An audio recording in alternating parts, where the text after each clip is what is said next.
Show. Everyday boldness. Everyday brains. Everyday beauty. Your Everyday Woman Show. Here to entertain and inform. She's Meek Brown.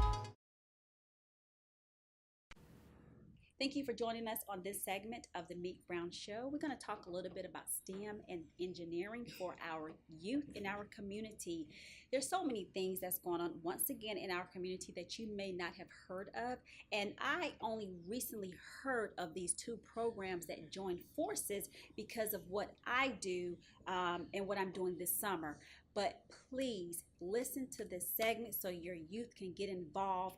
I'm not saying all other disciplines aren't as important as these two that I'm about to mention, but math and science, we deal with that on a daily basis. And for some reason, those two disciplines seem to be or give our kids the most trouble, but then we don't realize statistically that some of our young men are very profound when it comes to math and science, and we need to just kind of uplift them in that area. However, we do still need more young ladies in this field as well. Okay, so listen to this segment. You're going to get some great information. Please get your pen and your pad, write down this information, get in touch with these ladies, and let's talk about STEM and engineering for our youth in this community. Meek Brown. Thank you, ladies, for joining us on the Meek Brown Show. This is a very important segment. I say that about all my segments, so you know. Ladies, you guys are in the STEM program, the STEM areas, and I think a lot of kids are missing what you provide, the service that you provide. For instance, my son, he loves math, he loves science. So when I found out about your organization, I'm thinking other people need to find out about what's going on in our community too. Some people just don't know. They're not in the know, they're not informed, and they don't know what organizations we have out here that's on an advanced level. And I don't want to say advanced, but I do want to say it because math and science are usually the two hardest for some people. But I've noticed that a lot of times, and whether you agree with me or not, a lot of geniuses that love math and science are our guys. And people don't realize that. So let's get into that. Please let everybody know who you are, how your programs coincide together. Great. Okay. I'm James Etta James, and also with Meek Samuel. She's going to introduce herself in a few moments, but my program coincides with Meek Samuels. I'm calling you Meek Samuel to be official, but we've worked together in the past, and the connection is that we approach STEAM in a different perspective, but we still service pretty much the same kids, and the need for offering kids an opportunity to delve into STEAM, if you will, from a meet them where they are approach is very important, because like you said earlier, the math and science is always the stopping block, stopping point where a student may say, I'm not good in math, I'm not good in science, I'm not going to really focus on those careers. But the truth of it, Meek, is that STEAM is in all fields. I'll let Mika kind of push that too. And Meek and Mika. Yes. Okay. So I am Mika Samuel, and STEAM is science, technology, engineering, art, and math. And so those areas really encompass everything, every day, everywhere. And so we are just working to provide access to resources, to provide enrichment. And as James said, science and math, we have concept, we have these preconceived notions about it, but it is as simple as balancing a checkbook. And who does that anymore these days? But it's also the same as trying to figure out the discount if you're out shopping, or how to use a coupon. And it is about being able to provide those concepts in a hands-on way that kids can experience it. And so sometimes in school, the pace is very quick. And our organizations allow opportunities for students to be able to really just delve into it, to be immersed and to engage in those concepts in a way that it reinforces it through the experience. That's good. So then let me ask this question. Why are we lacking in that area?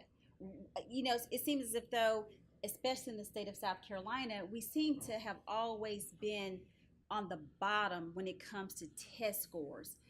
And a lot of those test scores revolve math and science. I'm not saying that's in every case, I'm not saying that's in every school, but South Carolina has never really been, and I'm going by statistics, has never really been ranked in the top 10, or when it, or not recently, when it comes to our test scoring, especially in math and science.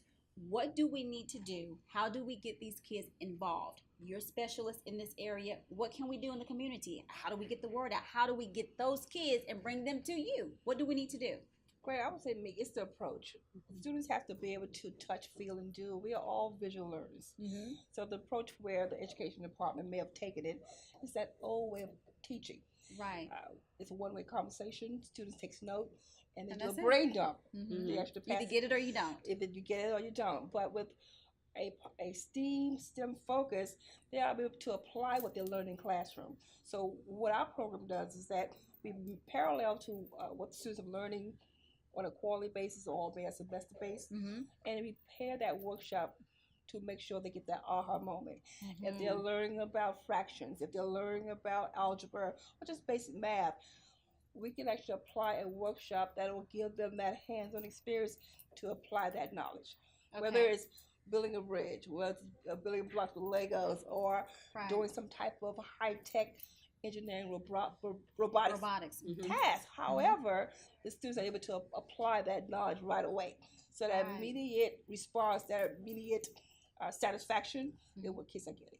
Okay, so now you're mobile. You go to the kid, you go to a facility, and you have them come to you. Do you have a program where you reach out to the districts and they send letters home to the parents? How does all this work, though? How do you actually get the child? Well, because I say, where there's a child, we can go. Okay, so you go to wherever. Yes. Okay. We have a facility where they can come to us if the parents would love to bring them. So you do have a facility as well. But if they would like for us to come there, we have cargo travel, I would say. Okay. Our goal is to not just touch the kids just in the milling, where we actually reside, but all to reach all kids in South Carolina. And that's our main focus, to make sure all kids are tech savvy ready for jobs that's already out there. That's good. Do you, once the kid come to you, now, as far as I know, one of the things you do, and I know, your robotics class, do they come in and what are they learning about robotics? I'm just interested in knowing that. What are you teaching them? Well, the different disciplines, they're the soft skills, of course, collaboration, team building, problem solving, that critical thinking process that the Department of Ed has a graduate profile for all students. So we're trying to make sure we capture those key metrics that they're trying to reach. Okay. But when they're actually working on a problem and trying to solve it, they may be using the robotics to solve that problem. But it may be a science project that we're giving them to test the temperature on something, but they're building a robot to autonomously do that task. Okay. I'm interested. And I'm with Engineering for Kids. And so we do engineering and robotics as well. So we're also trying to offer opportunities for kids as young as age 4, from 4 to 14, to actually be able to build a robot and then to write a program to give instructions for the robot to perform specific Starting functions. at age 4. Age 4. So at my age, which we don't, we're not concerned with that, can I learn that type of thing even now? Absolutely. And the kids nowadays are exposed to so much technology. Right. And technology advances so quickly that actually they are really great instructors for us. So we talk about that facilitation. So whereas we may be doing a lesson on robotics, it's also helping them with the concepts, but they're so familiar with having robots around them all the time that they may not know the different components that go into it. But then again, we're also talking about the different potential career paths. And so in middle school is when students are starting to make decisions about what do I want to pursue as a career. And so by giving them this exposure and this experience, they can make an informed decision. So we are, even if they choose not to be a STEM professional, we want them to be informed of what that encompasses so that they can help. And they can teach someone else. And I wanted to say that there are times that I could buy something or have purchased something for my son, and instead of looking at the directions, I still have to look at directions. He can look at it and look at the picture and start building it. Exactly. And I'm looking at him like, hey, won't you, look at the direction? No, Mom, I got it. Yeah. And within, however long it takes, it's built. So you're right. We don't give the credit where credit is due enough to our kids, I don't think. Sometimes we're thinking maybe they're just messing around when really we're kind of taken away from what they could create or what they can become. And he's very good with electronics. And I'm like, okay, where's he getting this from? But again, my son is a straight A student. He lack in other areas, but that area I know he's strong at, so I try to embrace it. I try to build him up in that area. Now, you're doing engineering and STEM. Do you find it hard for us to get our little girls in these classes? Absolutely not. I mean, they Okay. have the same interest, but nationwide, we have a shortage of females We in do. STEM Okay, I professionals. figured that. So there is a great need, and there's a lot of momentum in right now trying to engage those young ladies to come into the field, to stay in the field, because Right. retention is another challenge that we face. And so really just letting everyone know, and sometimes in our classes girls aren't encouraged to take part, or they're discouraged, actively Right. discouraged. And one of the things that STEM does for us is it teaches us teamwork. It teaches us collaboration. You have to present your ideas And in you a make way them that someone think. else Right. has to be able to understand it. And so that's one of the benefits of being engaged in STEM. It's not just the concepts. And I think that's a way that organizations such as ours, because kids are kids no matter where they go, Right. whether they're in a church Concentration is- group, a right. sports group, whether they are after school, they're still learning different concepts. And Right. so when we can complement and just continue Enhance. to make that connection and create the pipeline where there are opportunities, sometimes in class you can't speak, you have to Right. just do. Mhm. And so this is an opportunity for that creativity to come Good. out as well. Okay. And we just really are excited about creating that for young people. That's really because good. what they learn, they're going to share with others. Right. Now let me ask you Absolutely. this. Now, as far as your program, the kids sign up. Is it like a 3-week program, a 4-week program? Is it? Do you create it around the child need, or you just have a system? They come in, take so many classes per week, month, weeks. How is that worked out? What do you do with that? Well, for Engineering for Kids, we also serve the Midlands area as Okay. well. And so we are mobile. So we come to the site and we have a plethora of programs and even non-traditional topics such as marine engineering. A lot of people don't even think about it, but we have programs, we have some summer camps. Medieval times, so they're talking about catapults. Nice. So catapults, learning about simple machines as well. We do birthday parties, we do after school. So we nice. have multiple platforms, Girl Scout clinics, homeschool workshops, really again just meeting the kids where they are. And so by working in a group environment, they're able to learn different things, and we have so many topics that we can address mechanical engineering. So I love to introduce concepts to the kids, so when they get to the classroom, they're able to say, "Oh, I've heard of that," and it's not struggling. It's kind of just refreshing for them as well. And we're year round, Okay. so we're able to. Oh, so not just the summer, just No. Oh, No, nice. summer camp, we offer different themes each week. And this year, we are really excited to have brand new partners. So we have partnered. We're going to get to that in one second. Y'all know I wasn't going to leave that out. We are also partnering with TAPS to focus on the arts. And we have partnered with Adrenaline Trampoline Park. So we're going to talk a little bit about physics as well as the STEM concepts as well. That's good. That's one of our favorite places that we go in Atlanta. So now I know you do your own separate organization, you do yours, but you guys actually come together. Do you come together and do the planning together, or do you come together at some of the facilities and actually work the camp together? How do you do that? Yeah, I would say workshops kind of complement each other. Okay. Like next week, Meek is doing the robotics part, engineering part Yes. of the robotics section that I just completed. Okay. And that's kind of a continuum of what students have already learned. They learn about robotics, but they're going to be talking more about the engineering part of robotics next week. So it's never a period at the end of their discovery or their experience. This is an added piece of knowledge. Students can actually expound on that. When they actually go home, we encourage them to also show their parents or tell their parents what they've done and maybe bring their parents back to engage in activity with them if they're able to. Some schools won't let the parents come, but our approach is to find the students or find the parents interested in bringing their students. We'll go where they are.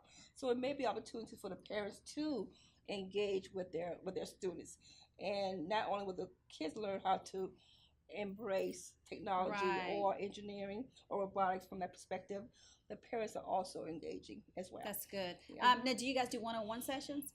We can do one-on-one, but we like to have a group because the more people, the minimum of 10 people will be ideal. But we have minimum size of 10 or up to 30 students. Oh, nice. And it'll be great for students to continue because it's always a building block from one workshop to another. But as far as location, we go, if there's a building we can use, you're there. And if there's people there, we're there. I got you covered on that. Okay. Yes. So please give them your information again, whether it's Facebook, email address, phone number. How can they get in touch with you? Hey, we need to call these ladies, get our kids involved. I understand this is the summer, but they can have fun and learn something at the same time. You can never stop learning. I think sometimes our kids, and we as parents allow them to maybe get a little too comfortable or maybe a little too complacent, or sometimes they don't really have the need or feel like they need to learn anything new. I run a shift household, and we're going to keep learning as much as we can. I allow him to play. He has his time. This is the summer. Of course, he plays basketball. We're constantly moving and grooving. He has 3 books that he has to read before school starts again, and he has no choice. So why not add a little engineering and STEM to the situation too? I mean, he may not want to hear this, but you'll be hearing from me next week. But come on, guys, ladies, mothers, dad, you have it right here. There is so much going on. We just have to find people like these ladies, and what we're doing is out there. It is out there. I can assure you it is out there. What's the name of your company again? And please give out this information. We got to get this information out. This is some good stuff. I'm James James Consulting. I can be reached at 803-261-0866. Okay. And I am Mika Samuel. I'm with Engineering for Kids. Our number is 803-574-9198. You can find us on the internet at engineeringforkids.net/the Midlands. Good. I thank you, ladies, so much for coming on the Meek Brown Show. This has been a wonderful segment. Do you guys have, let me ask you this, do you have any need from our community that can help? Once again, I asked this question before, with this process. What can the parents do? Do you need sponsors? Do you give scholarships? How can people donate? What can we do? Well, I would like to see parents or businesses actually sponsor at least 30 kids. Okay. The opportunity for them to not just do a one-off, but to continue them. If they do 5 workshops, that will allow the child to get the fundamentals of maybe math. They may be not doing well in that class, but I can guarantee you, being able to apply engineering or robotics to a discipline, their scores will increase. Because absolutely. You got to buy the materials, the robots, and all that good stuff, don't you? Well, actually, we will have the product, we will have the material, but they can come in and use what we have. Right. Well, but even that costs. You have to make sure your products are up to par and they're working properly. Nothing is free. Absolutely. Although we can get sponsorship that's paying for you to provide the service for the child. Absolutely. The sponsorship will cover their enrollment and also on the back end supplies. Right. And once that's covered, those supplies are used. I mean, our robots doesn't really break that easily. Right. But the overhead can be kept to a minimum. Okay. But we really want to make sure the student cost for registration is covered more than anything else. And that releases a burden from the parents. Absolutely. Knowing whether they can afford it or not, because that's sometimes one of the obstacles for students not getting that exposure. Resources is very key. If they're not able to get to a center or in a program, then that child is lacking. Right, Just the understanding absolutely. of applying that knowledge. Okay, and I want everyone to know I did not mention this, but I have come so fond of both these ladies because we were one of the ones, all three of us, including two other people. Yes. We were chosen to facilitate the Richland County School District 1 Einstein, not engineering, but Einstein summer program. They do the engineering, the STEM, and of course I do the leadership, a little etiquette, but it is a leadership program that we teach the kids, and we're just excited on what we're doing now. Our program started, this is the second week. We have 4 more weeks to go. Yes. And we are excited. I'm up, I'm running around getting things, I'm planning my teaching book, and the kids have been so engaged. Have you guys been Absolutely. having the same I've been in outcome? Hopkins Elementary School for the last 2 weeks. We're wrapping up tomorrow. Right, and I've been at Carver Lyons Elementary School, and you've been. I've had the pleasure of being at Bradley Elementary. And then next week I'll go to one of your facilities. Right. They're going to come to mine. So it has been a pleasure. It may be too late for any other kids to be involved in the Einstein program, but go ahead and call Richland 1. Get the information on how your child possibly can at least inquire about the classes that we are teaching. Okay.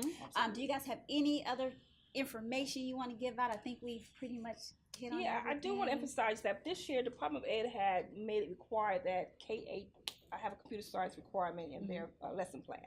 So it's even more important than ever to get your students on board, right, in all disciplines, whether it's an arts teacher, a social studies teacher, or helping the students understand how they can apply computer science into their lesson plans. Thank you, ladies. It's been a pleasure having you on the Meek Brown Show. Thank you for having us. You're absolutely welcome. I just knew we have to get this information out. Absolutely. We have to get it out. Until next time, and let me say this, if you did not get the information, please inbox me, send me a text message, however, so I can provide their information to you. This is important. Get these kids off the couch. Take some of the electronics a little bit now. But they'll learn some new electronics, the good way, the science and the math way, okay? Until next time, have a very sweet Meek week.